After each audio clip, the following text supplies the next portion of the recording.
Bon dia, espero que siga un bon dia també per cada un dels que estan aquí presents. Jo estic molt content de tornar a Urgell.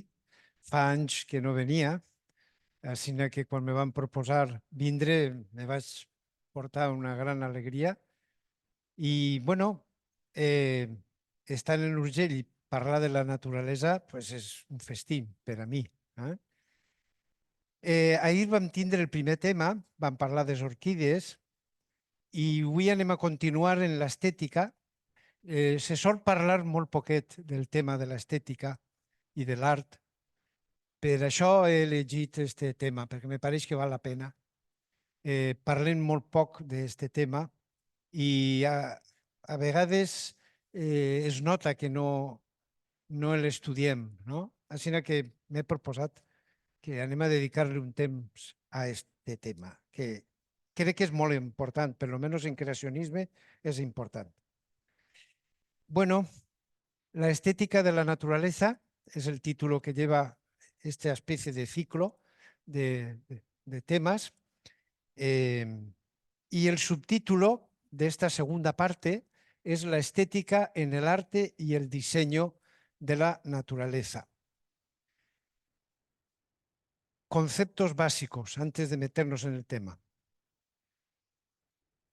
Fijaros lo que dice aquí Elena G. de White en Patriarcas y Profetas.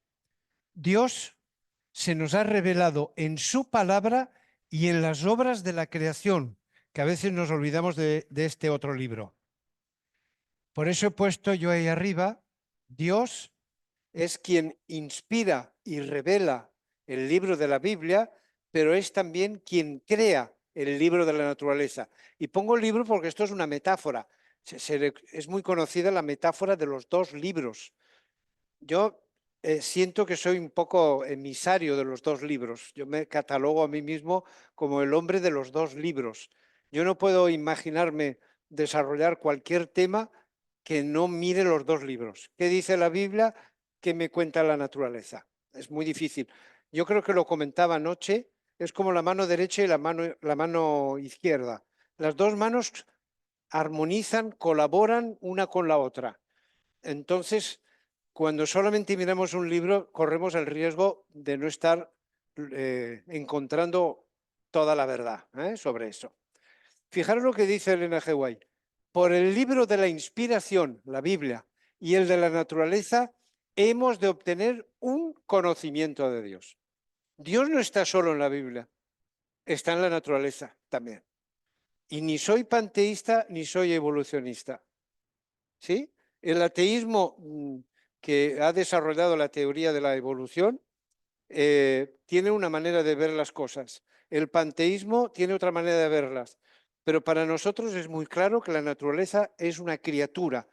Dios es una cosa y su obra es otra. La creación es la criatura y el autor, el creador, es Dios. ¿Sí? No es panteísmo. Y tampoco reconocemos el evolucionismo teísta, que dice que Dios ha creado a través de un proceso evolutivo. Entonces, cuando tú abres los dos libros, los dos, que se acompañan, se armonizan, un libro da luz al otro, tú te das cuenta que lo que encaja perfectamente es la posición creacionista, que encaja con los dos libros. Si solo miras uno de los dos, corres riesgos. Pero cuando tú abres los dos libros, ese riesgo se vuelve bastante reducido. O sea, una garantía del creacionismo es contar con los dos libros, porque la Biblia te cuenta unas cosas, la naturaleza te cuenta otras, y cuando las armonizas adquiere fuerza. Bueno, entonces por eso os he puesto estos dos libros. El sábado tenemos que verlo como celebración, porque a veces las traducciones que se hacen de la Biblia me hacen sufrir mucho, porque a veces el traductor quiere hacer literatura y no solamente traducir más o menos bien, sino que suene bien. Y nos encantan esas traducciones que se leen que parece un libro actual. Está bien que hagan un esfuerzo así, pero a mí me gusta el texto original. Yo quiero saber qué escribió el autor. Y entonces fijaros lo que dice, es el mandamiento del sábado, que lo conocemos de sobra. Recuerda el día del sábado para santificarlo. 6 días trabajarás, harás tu faena, toda tu faena, es decir, todo en lo que estás ocupado. La faena es más que el trabajo. Porque en 6 días hizo Yahvé, o sea, la razón es la creación. O sea, lo que da sentido al sábado es la creación. Y la creación es naturaleza. Porque en la Biblia no se nos describe la creación. Lo que nos cuenta la Biblia es que Dios creó de una manera determinada, pero la naturaleza, o vas a la naturaleza o no ves la creación. ¿Me explico? Entonces lo que me gusta es lo siguiente. El séptimo día es sábado. Mirad qué traducción. Estoy hablando de Cantera Iglesias, que quizás sea la mejor traducción de la Biblia al castellano de la que disponemos. Con diferencia, la mejor traducción de todas. No suena bien. Cuando la lees, no es un libro, no es una traducción agradable para leerla, pero es lo más literal que hay y lo más respetuoso con los textos originales. Y fijaros lo que dice, en honor de Yahvé, en honor. Es decir, es una celebración. Aquí hoy estamos, al venir al templo, estamos tratando de reconocer al Creador por encima de todo. Es un acto público donde estamos celebrando la creación. Bien, este texto es largo, pero vale la pena, no todas las frases, pero mirarlo bien. Estamos hablando de Patriarcas y Profetas, página 28 a 29.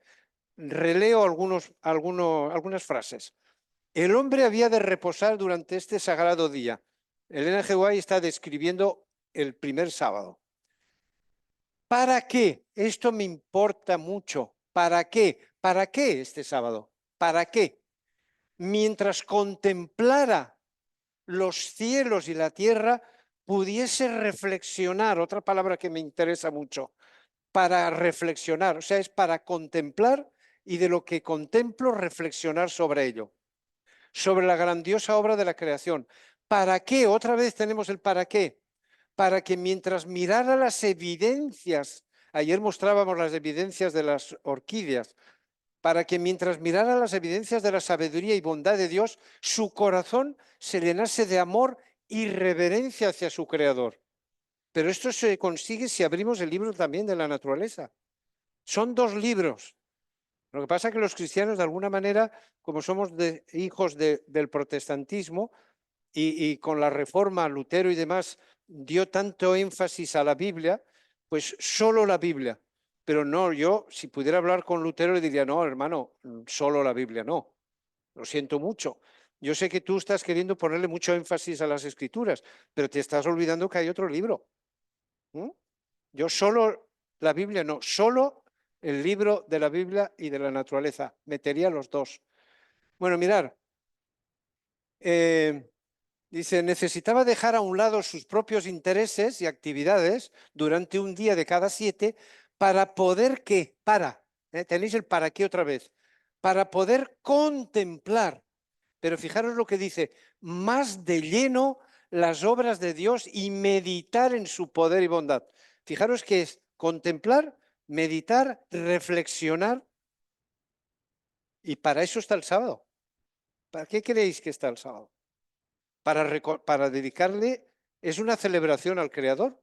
¿Y os imagináis cómo sería una celebración a Shakespeare, por ejemplo? ¿Cómo haríamos una celebración de Shakespeare? ¿Solamente hablaríamos de Shakespeare o leeríamos algún fragmento de sus novelas y demás? Es que no puedes hablar solamente de un autor, hay que también repasar algo de su obra. Dios quiere que el sábado, Dios quiere, ya es que no puede ser más directo. Dios quiere que el sábado dirija la mente de los hombres hacia la contemplación de las obras que Él creó. Eso es lo que Él quiere. Y el sábado es el mecanismo que está disponible porque es una oportunidad de abrir el libro de la naturaleza. Por supuesto que también el de la Biblia, por favor. Esto no es un desmérito de la Biblia. Para mí tiene todo mi respeto y toda la autoridad. ¿Ok? Simplemente lo que estoy diciendo es, no os olvidéis de este otro libro que también está ahí. Bueno, el sábado, señalando siempre al que lo creó todo, manda a los hombres que abran el gran libro de la naturaleza, eso no lo he escrito yo, y escudriñen allí la sabiduría, el poder, el amor del Creador. ¿Qué más va a decir? Es que está clarito, que no hay que hacer una exégesis rara y hay que traer un entendido para que nos dé el sentido. Es muy claro, el texto es muy claro. Bueno, por esa razón la Iglesia Adventista, como es consciente, estoy hablando ya de la conferencia general, a nivel mundial, como es consciente que pasamos sábado tras sábado y no abrimos el libro de la naturaleza, pues ha instituido un sábado al año que le ha llamado Creation Sabbath, que es celebrando la creación de Dios. Esto no es ningún invento mío tampoco, simplemente estoy compartiendo estas cosas. Entonces, el sábado 24 de octubre del año 2009 se celebró el primer Creation Sabbath. ¿Y en qué consiste? Pues dedicar ese sábado a recordar la creación. Abres la Biblia y abres el libro de la naturaleza, porque es una celebración en honor del Creador. Y por curiosidad os recuerdo la próxima. La próxima será el 26 de octubre de 2024. Si os acordáis, 26 de octubre, hacer un Creation Sabbath y estaréis en contacto con todo el mundo que lo estará haciendo también. Hay muchas iglesias que hacen el Creation Sabbath. No es otra cosa que un sábado dedicado al tema de la creación. Se abre la Biblia y se abre la naturaleza y se ve la armonía que hay entre ambos libros y se recuerda la creación y se alaba y reconoce al Creador. Es muy bonito. Si entráis en ciertas páginas de la iglesia, tenéis hasta vídeos que se pueden pasar muy bien hechos sobre el tema de la creación. Bueno, esto es como una especie de anuncio publicitario, ¿sí? Bueno, la profesora Raquel Roger ha leído un texto introductorio que forma parte del tema.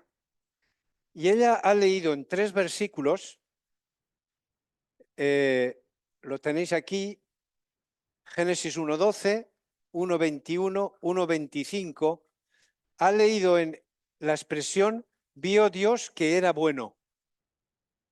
Vio Dios que era bueno. Vamos a verlo mejor aquí.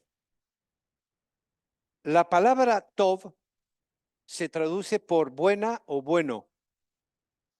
Y cuando dice la frase, y vio Dios que era bueno, esa frase no está en el original.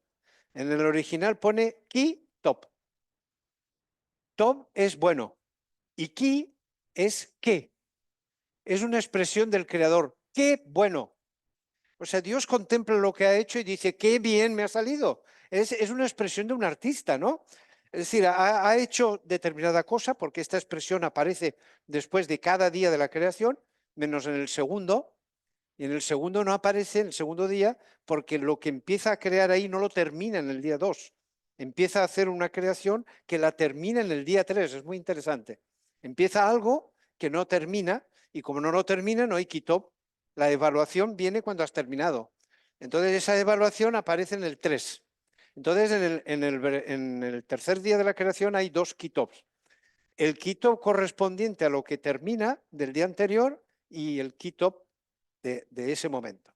Y ahí tenéis que aparece, lo hemos leído en 1:12, que se refiere a la creación de las plantas, aquí creación de los animales acuáticos y voladores, y en el versículo 25 los animales terrestres. Adrede hemos señalado eso, pero en realidad el Kitov lo dice en otras ocasiones. Pero yo lo he querido solamente en relación con los seres vivos porque es lo que tiene que ver con el tema que vamos a tratar. ¿Sí? Pero qué interesante. Tov, no solamente bueno en el sentido de qué bien me ha salido, ¿no? Está bien hecho, funciona perfecto, sino también es artístico. Qué hermoso, qué bello me ha salido. El Tov no es solamente a nivel de un ingeniero que ha diseñado algo, está contento de cómo funciona y se lo evalúa, sino que el Tov está tratando también de decir, a nivel artístico que le ha salido bonito. No solamente está bien hecho, sino que además es hermoso, es bello. ¿Sí? Vamos a hablar un poquito de estas dos funciones que aparecen en toda la creación. Dios se preocupa de que el diseño esté bien hecho y funcione bien, y al mismo tiempo que sea hermoso y bello. ¿Sí? Son las dos grandes funciones de esto. Bueno, por eso hemos leído ese texto, porque ahí aparece esa palabra que es muy bonita, por el contenido, el significado que tiene. Bueno, vamos a decir cuatro cositas del concepto de estética, porque estamos hablando de estética desde la noche y no lo hemos definido. Pues simplemente la palabra, vamos a retirarlo. La palabra estética pues deriva del latín, también del griego, y lo que significa es percepción y sensibilidad. Cuando hablamos de estética estamos hablando de cosas que percibimos y que hay que percibir con cierto grado de sensibilidad. La estética pues es una disciplina que estudia la naturaleza de la belleza, aunque hoy día esto ha cambiado un poquito, pero vamos a dejarlo así, y la percepción de la misma. O sea, trata tanto de qué es la belleza, tratando de definir qué es belleza, y al mismo tiempo cómo funciona la percepción de la belleza. Y bueno, la idea de lo bello cambia de una época a otra, según las culturas, pues se va modificando, pero no nos vamos a meter con eso. Fijaros lo que dice Elena G. de White de nuevo. Estamos hablando ahora del libro de la educación. Puesto que el libro de la naturaleza, estamos hablando de una Elena G. de White que escribió en el siglo XIX, y los conceptos que habla de la naturaleza y de la Biblia muy por encima de la época. O sea, se adelantó muchísimo, porque estos conceptos, podemos decir que Elena G. White era también una escritora verde, entre comillas, ¿no? Que hablaba de la naturaleza, que hay que leer el libro de la naturaleza, hay que promocionarlo. Muchísimos textos. Esto simplemente es una pequeña muestra. Fijaros lo que dice ella. Puesto que el libro de la naturaleza y el de la revelación, la Biblia, llevan el sello de la misma mente maestra, los dos libros tienen el mismo autor. ¿Sí? La naturaleza hecha por Dios y la Biblia inspirada y revelada por Dios. El autor es el mismo. No es que cuando abrimos un libro estamos citando a no sé quién y cuando abrimos el otro... No, estamos hablando del mismo autor. Por lo tanto, no se pueden contradecir. Bueno, fijaros lo que dice. No pueden sino hablar en armonía la palabra. Yo puedo dar fe y testimonio esta mañana de que son dos libros que trabajan en armonía. La ciencia nos ha hecho pelearnos y que parece que los teólogos van por un lado, los científicos van por otro, y ciencia y religión parecen incompatibles y hay conflicto. Nada de eso. De verdad que después de toda una vida laboral dedicado al tema de creación y evolución, yo no he encontrado otra cosa más que armonía entre los dos libros. Fijaros lo que dice, perdón, lo he querido subrayar, con diferentes métodos y lenguajes. No podéis ir al libro de la naturaleza como vais al libro de la Biblia y al revés. Son dos libros que tienen su metodología y su forma de expresión, y eso hay que saberlo. Fijar lo que dice, dan testimonio de las mismas grandes verdades, cuentan lo mismo, la misma cosa, van al mismo lugar. El libro de la naturaleza y la palabra escrita se alumbran. Fijaros que aquí hay dos conceptos. Se alumbran, es decir, un libro ayuda a comprender el otro. Yo más de una vez he visto a los teólogos atascados en conceptos teológicos y les he dicho, la solución está en el otro libro. La respuesta a ese tema la tenéis en el otro libro. Y al revés, científicos atascados con ciertos conceptos y la solución está en el otro libro. Yo eso lo he visto muchas veces. No solamente trabajan los dos libros en armonía, sino que uno ayuda a entender el otro. Eso hay cantidad de ejemplos que podríamos poner. Entonces he hecho este esquema. En este esquema, por supuesto, está Dios, que es el autor de los dos. Dios es quien inspiró y reveló la Biblia y es quien creó el libro de la naturaleza. Aquí he puesto algunas frases del texto que acabamos de leer.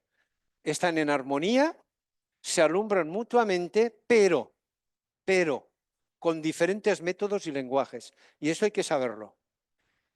Y aquí os he puesto un resumen. El lenguaje del libro de la Biblia es el lenguaje escrito y el lenguaje del libro de la naturaleza es un lenguaje visual que tiene otras reglas de juego. Y para entender el libro de la naturaleza tenéis que saber que es un lenguaje visual y el lenguaje visual es otra historia y el lenguaje escrito es otra. Ahí hay que saber cómo se maneja el método para leer la Biblia y para leer la naturaleza. Bueno, dicho esto, vamos a hablar del concepto de diseño y luego el concepto de arte, porque tanto en el diseño como en el arte se ve este asunto de la estética. Bueno, ¿qué es el diseño? Por dar una definición, busco definiciones que sean prácticas y poco complicadas. Es una actividad creativa, por supuesto, que tiene por fin proyectar objetos que sean, mirad qué bonito, útiles y estéticos. O sea, el TOV, en la definición de diseño tenéis ahí el TOV, que esté bien, bien hecho, que funcione bien, que esté, pues eso, funcional, práctico y estético, es decir, bello, hermoso. Fijaros en la definición, esta definición no tiene nada que ver con la Biblia, pero fijaros que está en armonía. Bueno, vamos a algunos autores.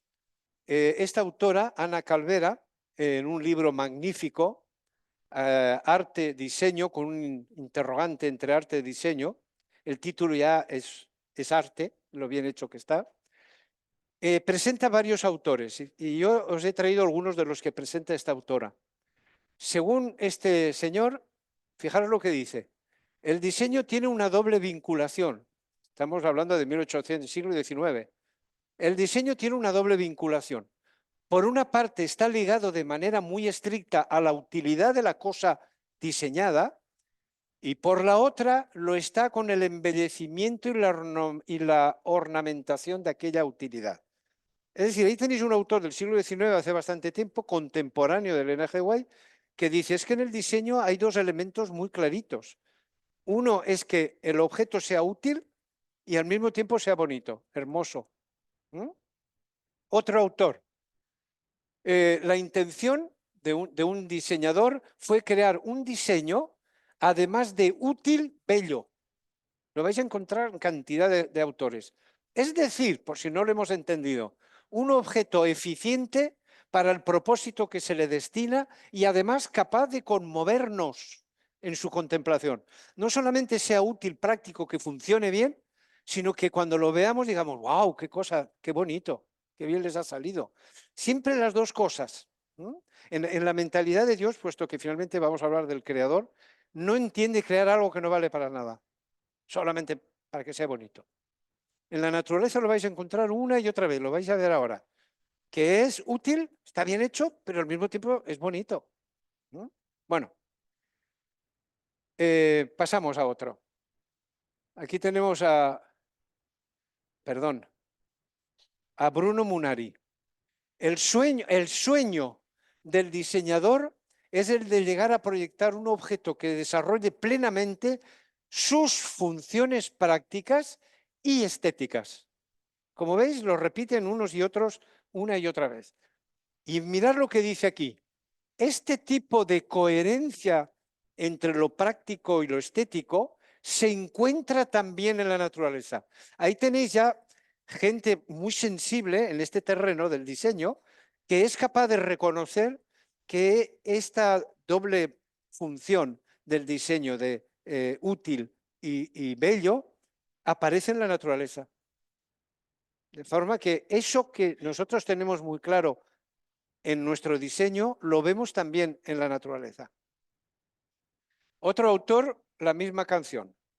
El diseño debe alcanzar la perfección funcional, el TOV, la perfección funcional. Ese objeto tiene que estar bien hecho. Pero también la belleza. Y mirad lo que dice este autor. Esta acomodación que tiende hacia una perfección estética y a la vez funcional se observa también en la naturaleza. Ahí tenéis el testimonio de diseñadores, críticos de arte y demás que reconocen que esa doble función de útil y bello lo vemos también en la naturaleza. Es decir, que el creador a la hora de crear ha tenido en cuenta esos dos grandes principios de un diseño, que sea funcional y que sea bonito.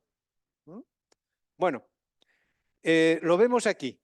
Vamos a tratar de hacer un resumen de lo que hemos dicho. El diseño, digamos, que tiene un componente funcional y un componente estético. Aquí tenemos un coche y tenemos un sillón. ¿Qué queremos que sean estos dos objetos? Pues que sean buenos, ¿no? Que el coche sea un buen coche, con una buena mecánica, tengamos la seguridad que no nos va a dejar tirado a la primera de cambio, o sea, que esté bien hecho. ¿Qué esperas de un coche? Pues que vaya bien. Pero ¿qué esperas también? Que sea bonito, ¿no? Buscamos un color, una línea, y como los fabricantes de coches tratan de que entre también por los ojos, que no solamente tenga una buena mecánica, sino que el coche pues tenga una apariencia hermosa. Y el sillón, pues ¿qué queremos que el sillón? Pues que te permita sentarte, ¿no? Y descansar. Esa es la función del sillón. Pero buscamos también un sillón que sea bonito, que esté bien, digamos, que encaje bien con los otros muebles, el color, la forma. Es decir, que el sillón sea cómodo y al mismo tiempo, pues que sea bonito, ¿no? Que encaje bien en el salón, que haga juego con los otros muebles, etcétera. Buscamos el elemento práctico y el elemento embellecedor. Bueno, vamos a poner ejemplos. Ya hemos dicho la teoría, ahora vamos a poner solamente ejemplos. Veis que me gusta ir a la Biblia, a mí me gusta ir siempre a la Biblia, poner ejemplos bíblicos, los árboles del Edén. Mirad qué dice de los árboles, Génesis 2:9. Y había Jehová Dios hecho nacer de la tierra todo árbol. ¿Cómo eran los árboles? Delicioso a la vista y bueno para comer. ¿Qué esperas de un árbol frutal? Pues que te produzca fruta, que te permita alimentarte, porque necesitamos comer finalmente, pero que el árbol sea bonito y la fruta sea encantadora, pues eso.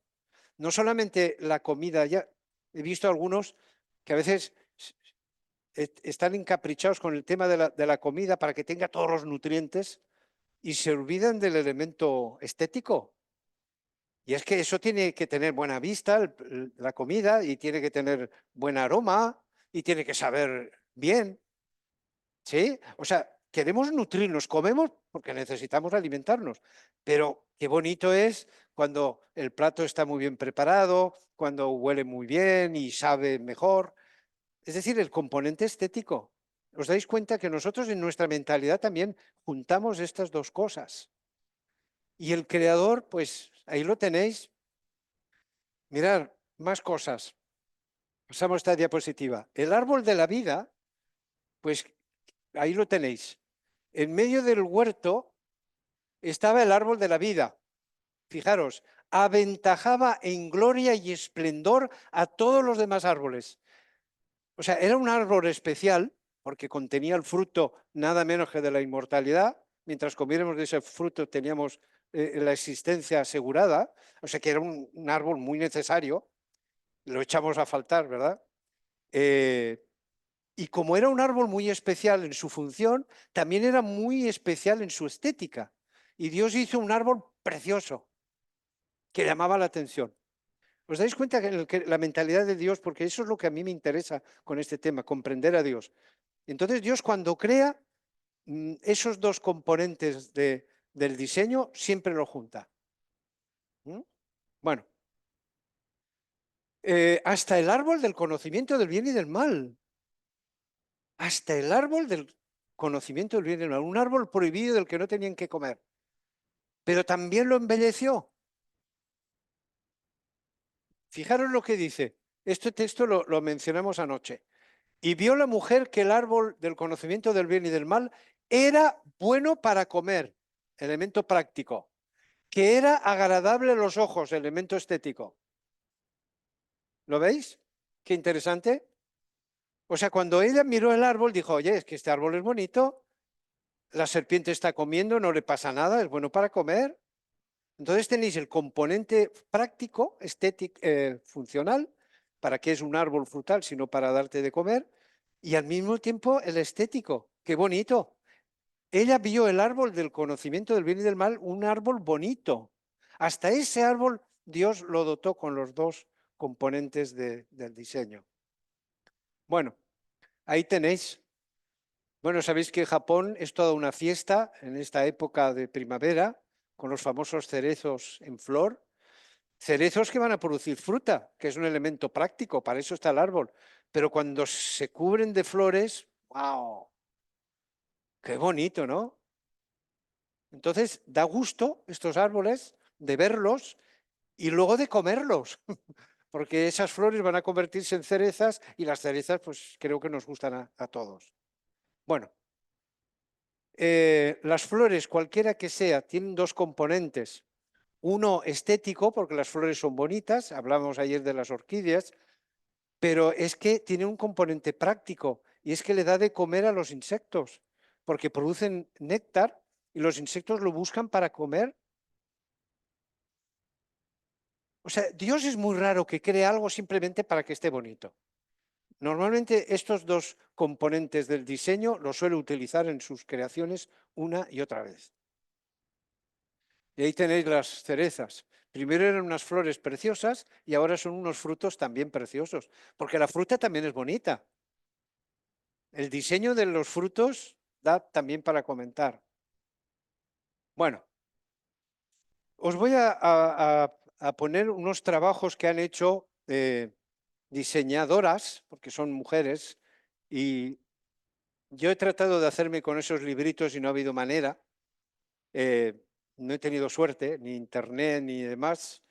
Pero son una maravilla esos libros, los he visto por internet, página a página, los tienen colgados en internet, pero no hay manera de acceder a ellos, porque yo quería tenerlos físicamente, porque es un trabajo precioso. Mirad lo que han hecho. Se llama así Diseño Natural, Análisis de Estructuras Naturales, diseñadoras que han trabajado ciertas creaciones de la naturaleza aplicándoles los principios del diseño humano y cómo se cumplen en las flores y en las plantas. Fijaros, en este libro trabaja el balance simétrico, asimétrico, el ritmo, la proporción, la dominancia, la unidad, el cierre, continuidad. Todo eso son principios de diseño. Y estas autoras han encontrado todos esos principios en la naturaleza. Por eso comprenderéis cómo he tratado de hacerme con eso. Y lo tengo todo virtual, pero físico no. Y los que somos de la generación del papel, si no, no tenemos el libro físico, pero no he tenido suerte, no he sabido hacerlo, no lo sé. Bueno, entonces simplemente vamos a poner algún ejemplo de esto. Balance simétrico. Y ahí explica una historia, pero no tengo ya tiempo para eso. Pero os muestro la fotografía. Dios es un enamorado de la simetría. Le encanta la simetría. Y la mayoría de los seres vivos son simétricos. La simetría está por todos los lados. La simetría que más le gusta es la bilateral, pero hay otras simetrías. Pentarradiada, por ejemplo, una estrella de mar de 5 puntas tiene una simetría pentarradiada, es otra cosa. Un erizo de mar, por ejemplo. Pero la mayoría de las criaturas que él crea tienen simetría bilateral.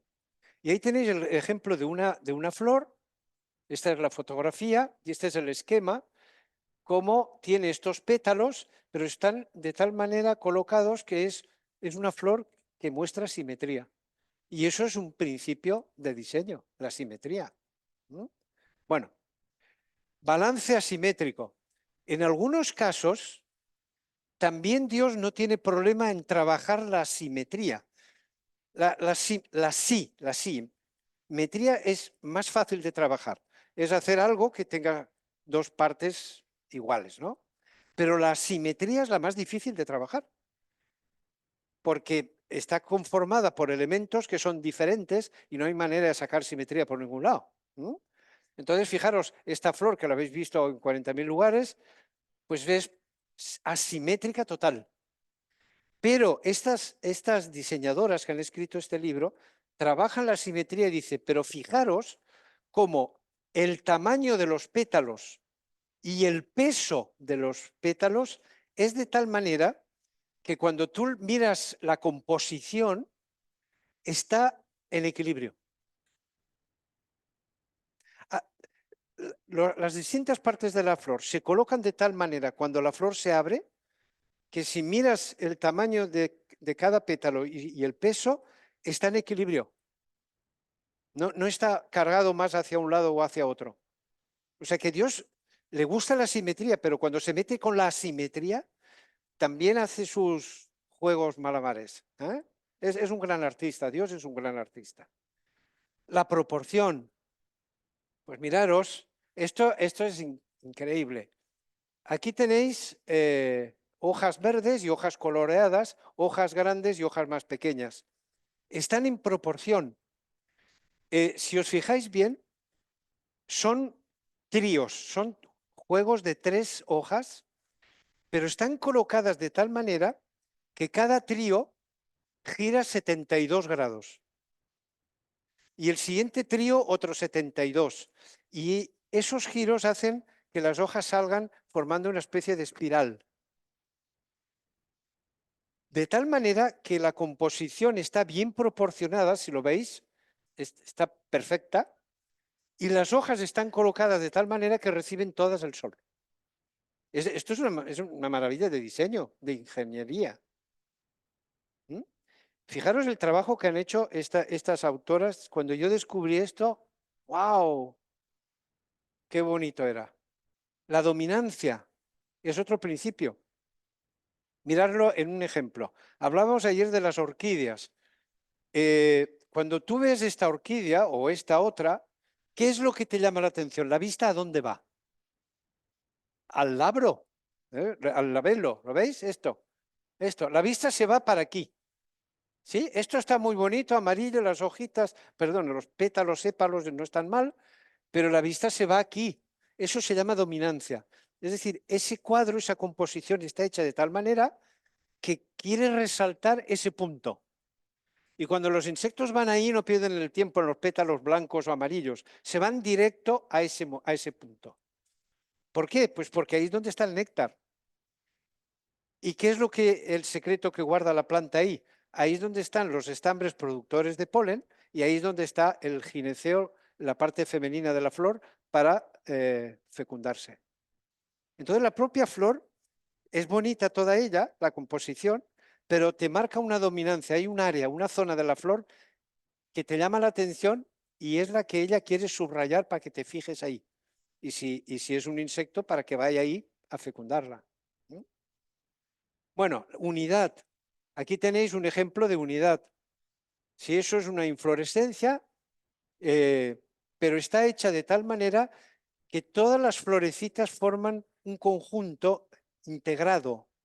De manera que cuando tú ves ese ramo, hay una unidad. Bueno, continuidad. Pues aquí tenéis ejemplo de continuidad. No sé si habéis visto alguna vez esta planta. Es muy curiosa y esto sigue el principio de la continuidad. Aquí tenéis en estos dibujos, hay una continuidad, pero están las flores separadas, aquí menos separadas, aquí más juntas y aquí muy juntas. Y eso sigue el principio de la continuidad. ¿Estáis viendo? Es como si pensar que esto lo está juzgando un ser humano que es diseñador, diseñadora en este caso, y que está viendo en la naturaleza que sigue los principios de diseño. Entonces, claro, eso la teoría de la evolución no lo puede explicar. Tiene que haber un diseñador que ha pensado aplicar estos principios de diseño a la hora de crear. Bueno, dejamos el concepto de diseño y nos vamos ahora al concepto de arte. Ahí tenéis la definición. Arte es cualquier producto realizado con un fin estético y comunicativo. El arte es comunicación. Es decir, el arte es como un anuncio, es como publicidad. Quiere llamar tu atención para comunicarte algo. La propaganda está basada en eso. Te quiere llamar la atención el spot publicitario para que tú te fijes y cuando estás atento te suelta el mensaje que quiere, venderte algo, por ejemplo. Pero el arte siempre es llamarte la atención. ¿Para qué? Para darte después el oportuno mensaje. Bueno, vamos a poner distintos autores, autoras. Aquí tenemos Cynthia Freeland, que dice, a ver, las dos principales teorías del arte, la teoría de la expresión y la teoría cognitiva, tanto la teoría de la expresión como la cognitiva sostienen que el arte comunica por encima de todo. Algo es arte si comunica algo. ¿Mm? Bueno, y fijaros lo que dice, puede comunicar sentimientos y emociones, según la teoría de la expresión, o puede comunicar pensamientos e ideas, según la teoría cognitiva. Es decir, cuando Dios creó arte, no solo diseño, sino arte, está tratando de comunicarse contigo y decirte algo. O quiere transmitirte una emoción, o un pensamiento, una idea. Es una lección pedagógica que Dios a través del arte quiere darte. Quiere enseñarte una cosa. ¿No? Bueno, aquí tenemos otro autor que va en la misma línea, que hemos hablado antes de él. El artista tiende a dar a su obra un significado. No se queda en qué bonito o qué feo. Cuando hablábamos de diseño, tiene que estar bien hecho y embellecido. Pero aquí cambia la cosa en el arte. Tiene que ser bonito, sí, pero para comunicarte algo. El fin es la comunicación, que es diferente que el diseño. Y dice más adelante, la obra de arte como tal no es más que el soporte de un mensaje. No solamente está qué bonito esta flor, por ejemplo, sino que detrás de ahí hay un mensaje. El que hizo esa obra de arte quería darte. Entonces, te llama la atención, te fijas en la belleza de esa flor y una vez tiene tu atención, entonces te quiere decir, soltar una idea, un pensamiento o simplemente mostrarte sus sentimientos, emociones. Bueno, aquí tenemos, como hemos hecho con el diseño, los dos componentes. El componente estético y el componente comunicativo, de sentimientos o pensamientos. Ahí tenéis una obra de arte que en su momento para mí fue muy importante. ¿Está bien pintada? Claro que sí. Se nota que hay detrás un buen pintor. Pero está cargada de mensaje. Por lo menos a mí me emocionó en su momento. Es el mensaje de alguien que está perdiendo a otra persona que quiere mucho. Y entonces se agarra a esa persona y casi no quiere que la entierren, no quiere separarse de ella. Ahí eso está cargado de emotividad y sentimiento. Pero hay un mensaje muy interesante. ¿Veis la cruz allá al fondo? Hay una esperanza. O sea, el propio que te ha hecho eso muestra la desesperación humana de una persona querida que pierdes, pero está la esperanza de la cruz. No es el final. Dios puede resucitártela, ¿no? Algún día. ¿Ok? O sea, ese cuadro es bonito, está bien pintado, los personajes están bien hechos, pero está cargado de mensaje. El pintor quiso mostrarte algo. ¿Sí? Y en la naturaleza, pues es así también. Bueno, aquí hay mucha cosa. Dice, ¿qué se precisa para definir a un objeto como obra de arte? Los filósofos pues, han llegado a la conclusión de que el arte es un concepto abierto, no tenemos tiempo para comentarlo. Las obras de arte tratan sobre algo y en consecuencia las obras de arte tienen un significado. Los significados se encarnan en el mismo objeto. Saltando un poquito, un significado es lo que convierte, por la pregunta, es lo que convierte un objeto en una obra de arte. Una obra de arte no es simplemente una cosa bonita. Si no transmite, no comunica sentimiento o pensamiento, no se clasifica como obra de arte. Puede ser qué bonito, qué feo, pero no transmite nada. Para que sea obra de arte, tiene que tener significado, tiene que comunicar. Bueno, y aquí hay una idea muy bonita.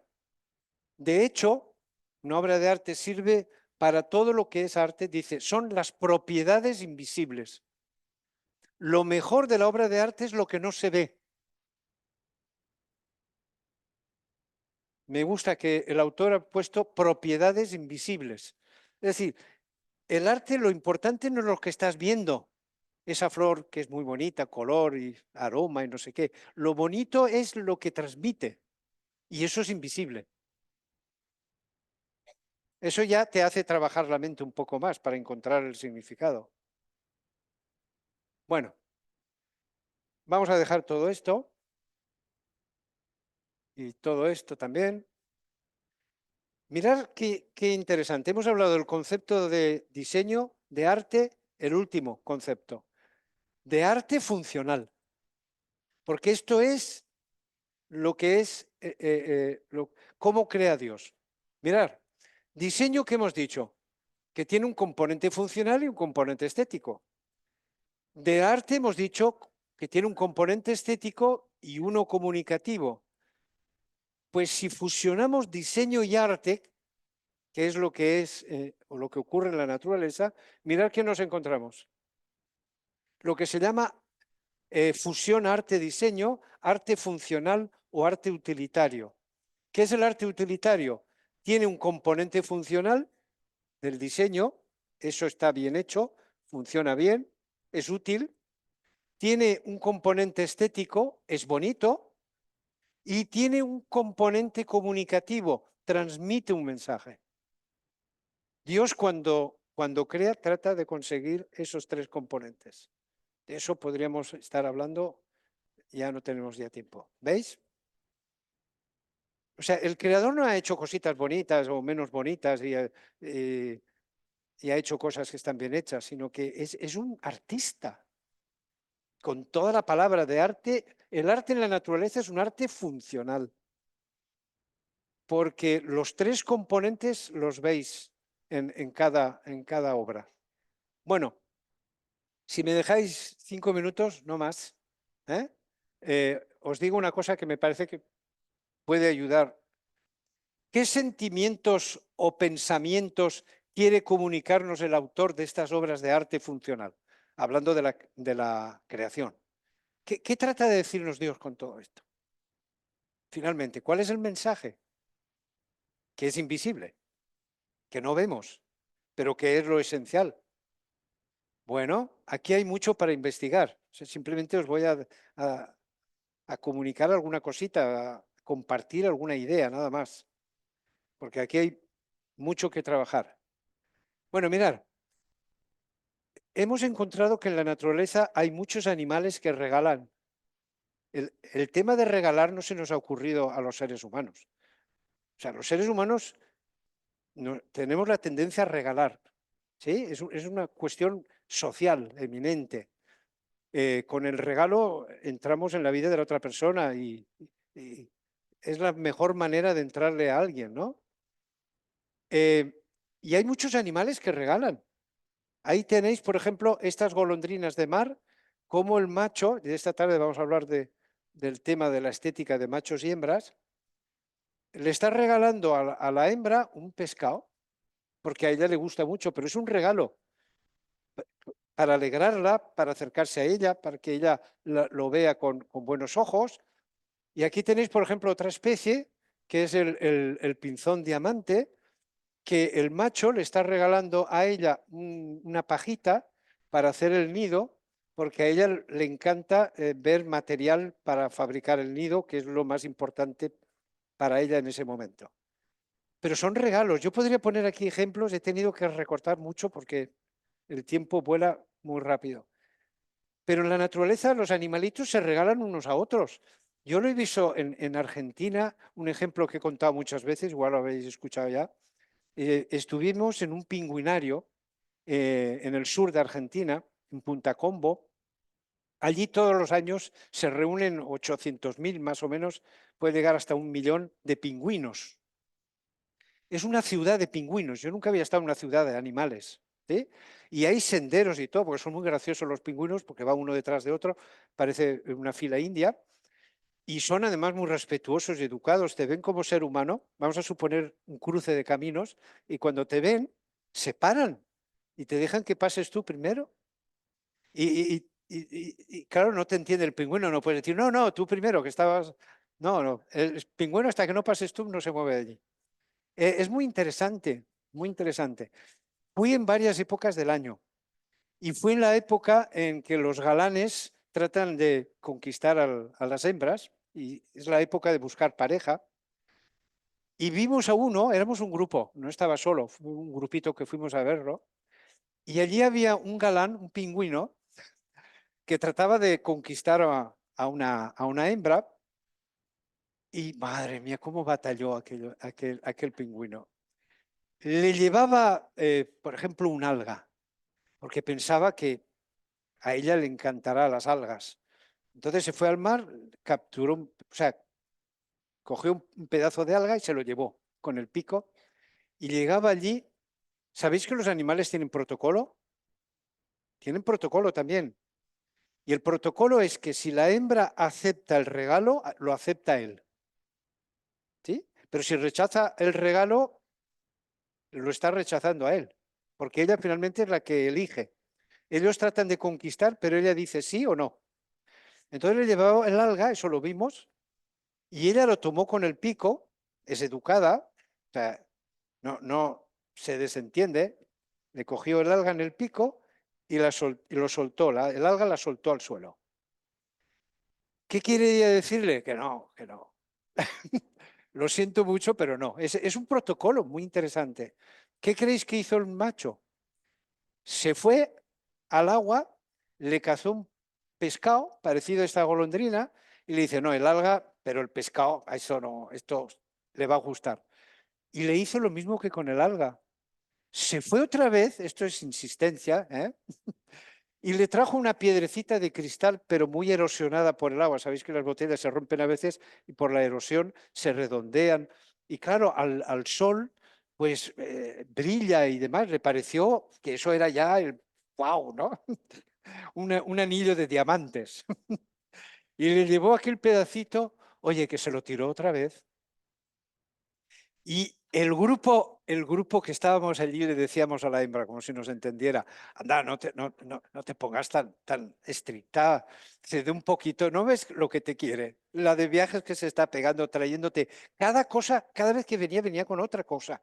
Entendía que aquello no había funcionado, que a ella no le gustaba y buscaba otra cosa que, bueno, eh, el regalo no es una cosa que hemos inventado los humanos. Bueno, los tilonorrincos esta tarde hablaremos porque es algo impresionante. Ahí tenéis el acto de regalar, ¿sí? Eso lo sabemos de tiempos ancestrales. Eso es obvio, decimos, ¿no? El regalar a alguien. El acto de regalar es de carácter universal en la especie humana y habéis visto que también en algunas especies animales. Fijaros qué texto del Camino a Cristo de Elena G. de White. Estamos terminando, una diapositiva o dos y ya está. El poeta y el naturalista puede decir mucho sobre la naturaleza. ¿De acuerdo? Los científicos, naturalistas, saben mucho de naturaleza.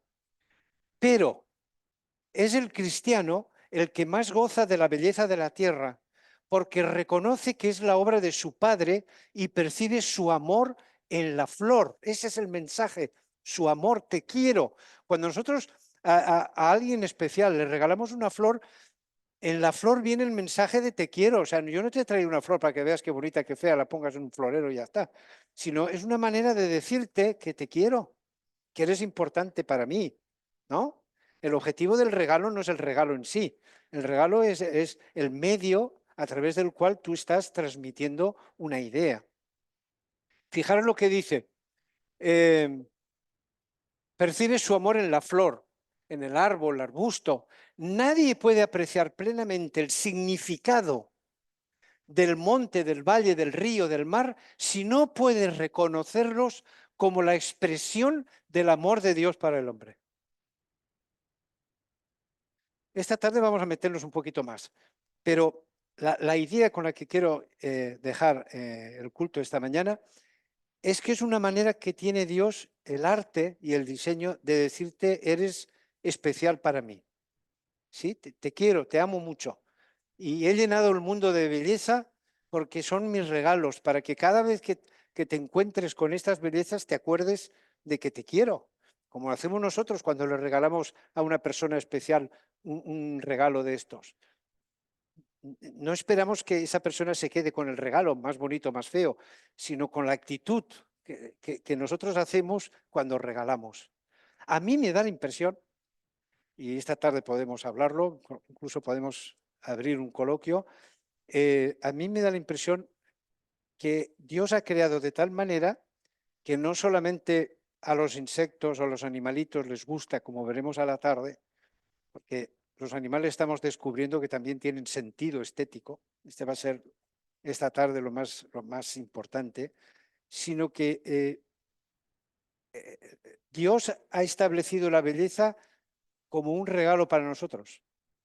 ¿Sí? Mata, en el mal sentido de la palabra, mata varios pájaros de un tiro. Y al hacer una orquídea, pues está haciendo varias cosas. Darle de comer a los insectos polinizadores cuando van allí tienen néctar. Es bonito porque a los insectos les gusta, ya vamos a hablar esta tarde, que a los animales también les gusta la estética. Y al mismo tiempo está hablándonos a nosotros, que somos vertebrados superiores, ¿no? Que tenemos una inteligencia que somos capaces de apreciar lo estético más que ningún animal. Entonces, digamos que cumple varias funciones con una creación. Bueno, esperemos que haya podido ser claro y haya podido transmitir las ideas principales, pero hay mucho que estudiar en la naturaleza. Es impresionante. Dios es un artistazo. Me quedo corto con las palabras y me recuerda mucho a Félix Rodríguez de la Fuente, los que son mayores lo han conocido, que describía la naturaleza en los seres y había momentos que se le iba, ya no tenía más adjetivos calificativos, porque aquello era tan bueno, tan bonito, tan no sé qué, y entonces decía, esto es pluscuamperfecto. No sé si os acordáis, pluscuamperfecto, es decir, es que es más que perfecto, es que esto es una pasada, ¿no? Bueno, pues así veo yo la naturaleza en muchísimas ocasiones. Toda la gloria sea para Dios.